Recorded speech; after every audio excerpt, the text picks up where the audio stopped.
In 2021, during my short break from university in Tokyo, my girlfriend and I decided to go on a quiet camping trip near Lake Saiko, one of the lesser-known Fuji 5 lakes. It was early August, right in the middle of the hot and humid Japanese summer. We wanted something remote. Somewhere to just disconnect. We found a small, semi-official camping area, nothing fancy. No crowds, just trees, water, and the occasional camper van parked along the edge of the lake. We set up our tent a little off the main path, close to a cliffside ledge overlooking the water. It was beautiful. We had an entire view of the lake to ourselves. That night, we cooked curry rice on a small portable stove, watched the stars come out one by one, and listened to the cicadas scream in the background. It was perfect until it wasn't. Around 2 a.m., I woke up. At first, I wasn't sure why. It was pitch dark, the kind of dark you only find in places where there's no light pollution at all. I lay there, trying to hear something, anything, and then it came. Footsteps. Not walking. Pacing. Slowly, deliberately, around our tent. Crunching twigs, shifting soil. I thought it might be a wild animal, so I stayed perfectly still. But the footsteps kept going in a perfect circle. My girlfriend stirred, whispered, "Did you hear that?" I nodded. We both held our breath. Then came the sound of fingers pressing into the tent fabric. From the outside. It was soft, slow, like someone was lightly tracing our outlines from just a few inches away. From above our heads, then down toward where our feet were. Like they were inspecting us. Like they were trying to memorize how we were lying inside. Then, it stopped.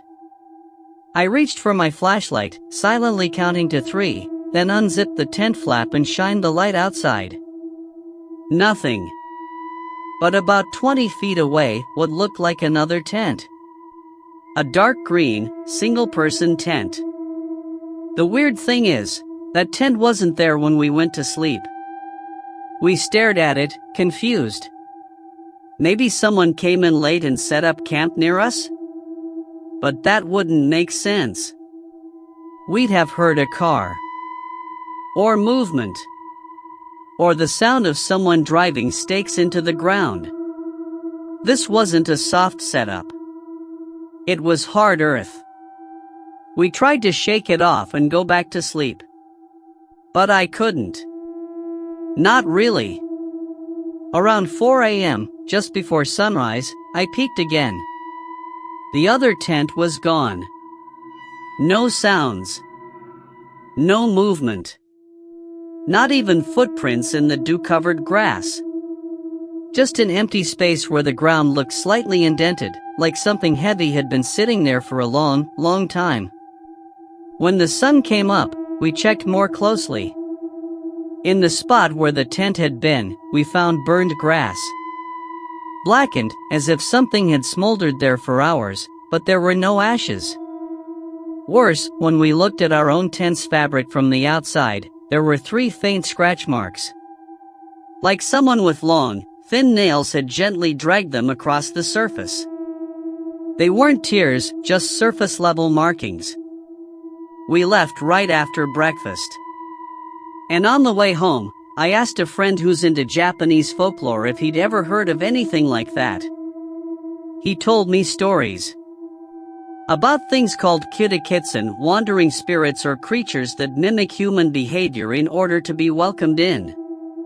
They often appear during the summer months, he said. When the air is thin and people are relaxed. They take the form of things you expect to see. Like another camper. Another tent. Waiting. Quietly. For someone to say, "Hey, want to join us?"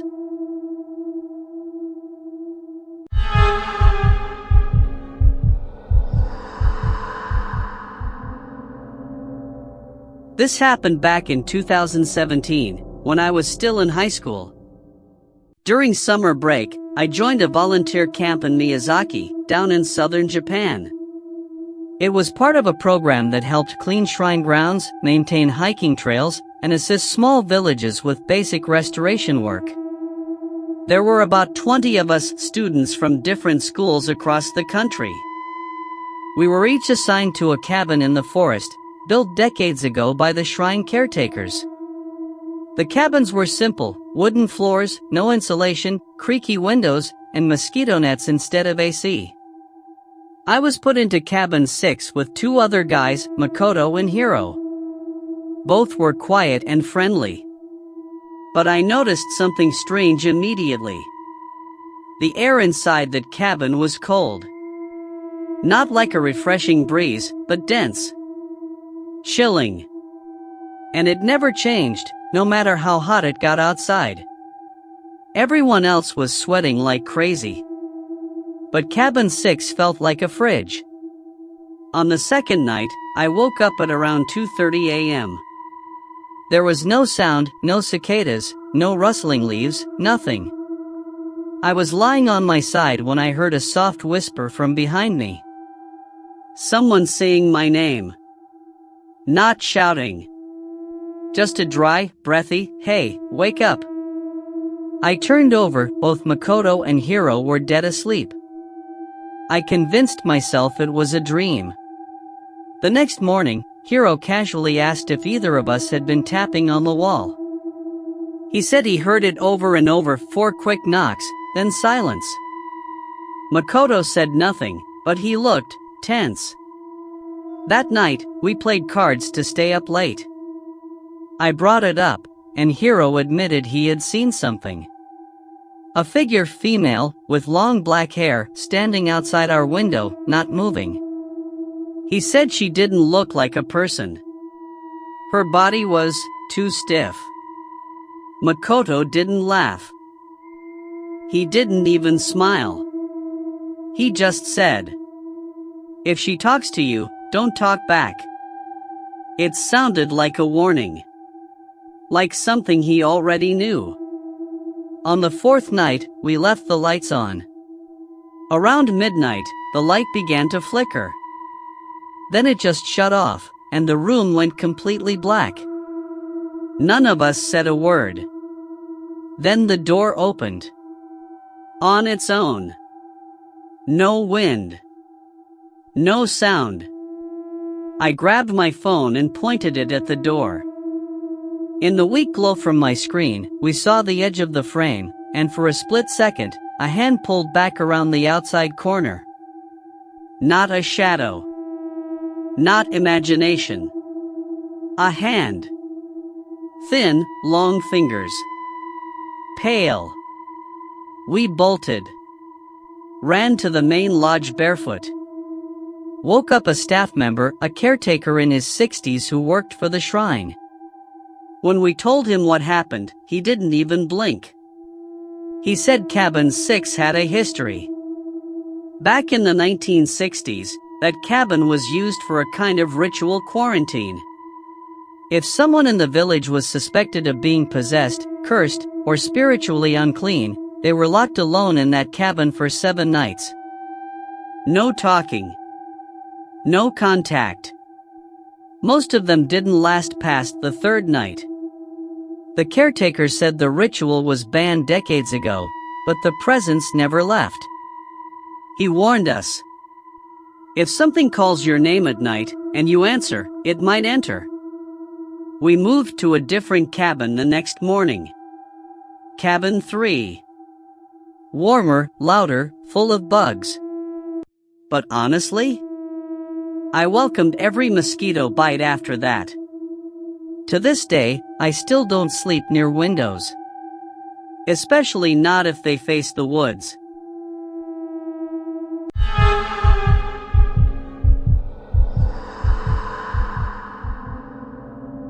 This happened last August. My girlfriend and I had just finished spending the day at a summer festival in Shizuoka. Food stalls, fireworks, dancing, the works. It ended late, almost midnight, and we still had a 2-hour drive back to our rental cabin in the mountains. She fell asleep within the first 10 minutes, curled up in the passenger seat, exhausted. I drove in silence, letting the GPS guide us through the narrow countryside roads. About halfway into the drive, the GPS rerouted construction on the main road. It told me to take a small detour through a back road in the forest. It looked like it would save us 20 minutes, so I took it. The road narrowed quickly. Trees lined both sides, and there were no streetlights. Just my headlights cutting through the dark. That's when I noticed something strange. The car went silent. At first, I thought I hit a button by mistake. But my dashboard showed everything was still on, the AC, the music, the engine, all running. But I couldn't hear anything. Not a hum. Not a buzz. Just absolute silence. Even gravel under the tires made no sound. I turned off the music, then back on. Still nothing. Then I rolled the window down, just to check. Still silent. Even the cicadas, which had been screaming all day, were completely gone. There wasn't a single sound. No insects, no birds, no wind. Just a void. Like the world had been put on mute. I felt my stomach twist. I tried to nudge my girlfriend awake. She groaned a little, blinked, and whispered, "Why'd you stop?" I didn't, I said. The car was still moving. But the moment she fully woke up, she froze. "What's wrong with the sound?" she asked. That's when we both saw her. A woman standing on the left side of the road. She was wearing a faded yukata, white with pale red patterns, like those worn during old summer festivals. Her hair was long, black, and matted down like she had just come out of water. She was facing away from us. I slowed down, instinctively. And just as we were about to pass her, she turned her head, only her head, not her body. Her face. It was smooth. Too smooth. Like a blank sheet of skin. No eyes, no nose, no mouth, just an eerie impression of where a face should be. My girlfriend screamed. I hit the gas. But even that made no sound. The engine roared visually. I saw the RPM jump. But my ears heard nothing. The road curved hard to the right. I took the turn too fast and nearly clipped the edge of a guardrail. When we looked back, she was gone. Gone like she was never there. After what felt like forever, we reached a main road again. And the moment our tires touched the paved highway, everything came back. Music blared from the speaker. The AC blasted air. The engine hummed. Even the sound of wind came rushing in. It was like being underwater, then breaking the surface all at once. We didn't say a word the rest of the way. The next morning, I looked up the route we took. And I found a local forum thread, dozens of people talking about a place called the Mute Stretch. Apparently, the road wasn't on any updated GPS after 2015. Locals said if you drive it during summer nights, you'll lose all sound, and sometimes, you'll see someone who never made it out of the woods. They say the silence isn't natural. They say it's so you won't hear yourself scream.